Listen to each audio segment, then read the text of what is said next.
What are some ways that you are, what are some ways that you built trust with your boys, especially in the teenage years?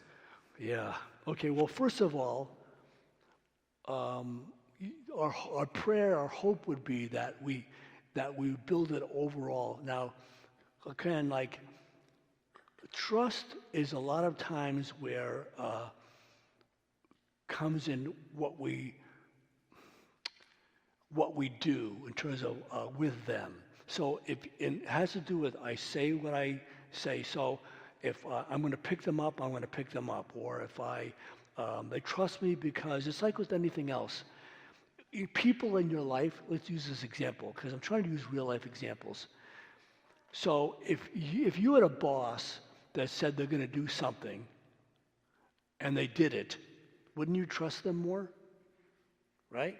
Because they followed through and they did something they say they would do.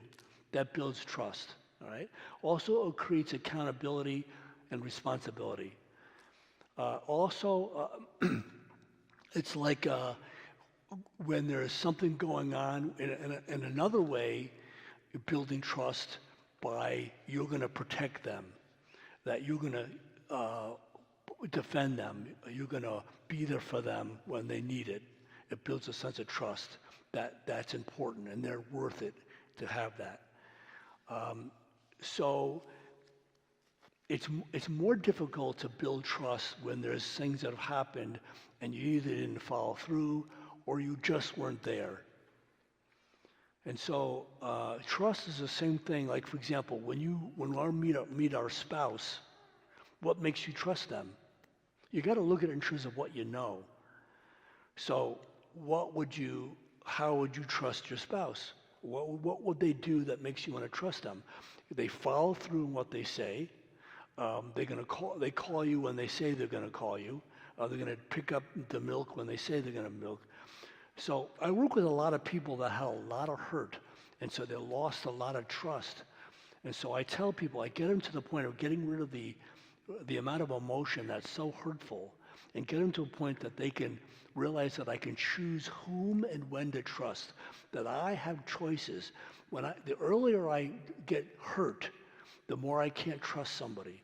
And especially with somebody that I know well, or let's say if I have an aunt or an uncle or a brother or a father or a grandfather, and they hurt me, whatever way it is, I lose the trust and I get hurt. And the hurt creates the distrust. And so I've got to somehow get that back by gaining it by going them out to eat and start talking to them. And on purpose, you can actually create something where you pick up something for them and you actually did. And it builds that trust again. You got to find out, first of all, is there already distrust? And if there is, why? What's happened to create the distrust? Secondly, you've got to be, the more aware you of that, the more you've got to make up for what created the distrust to do the opposite, to create the trust. It's the same thing with any other relationship. You're going to do what you say, and you're going to follow through. You're going to be responsible, and if you're not, then you would apologize for it. That would still trust because it's still something that you're gaining in them because that's life. If you couldn't pick them up, you talk about it, say, I'm really sorry, and you make up for it with something better. I'm asking about the importance of forgiveness. That's a good one. Okay, so let's talk about unforgiveness. So unforgiveness, even though the Bible talks about that, it's an action, not a feeling. It's true. So the act of forgiving is a action, not a feeling. But the actual event of unforgiveness is an emotion. It's often the case that I work with people, most everybody I work with has some unforgiveness because of what somebody's done to them. Lack of trust, hurt, abuse, whatever it is. And I don't want to forgive the person.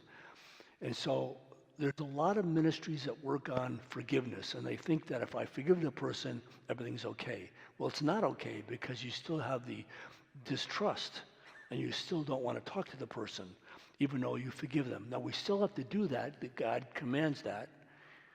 However, but I still have the hurt from it. So what I do is I don't deal with the forgiveness first.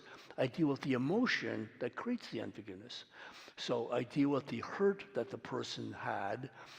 So if they don't want to forgive or there's unforgiveness, find out what happened that created it rather than working on the result. Unforgiveness is always a result.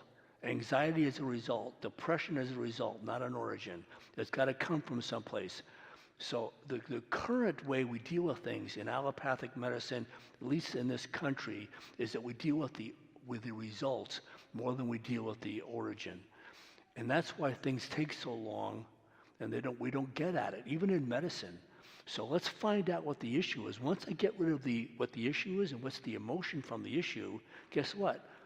Always they say, oh, I don't have to. They always say to me, well, I don't have to forgive. I can forgive them now. It doesn't matter. It's not worth holding on to this because I can let it go now and they're not that important.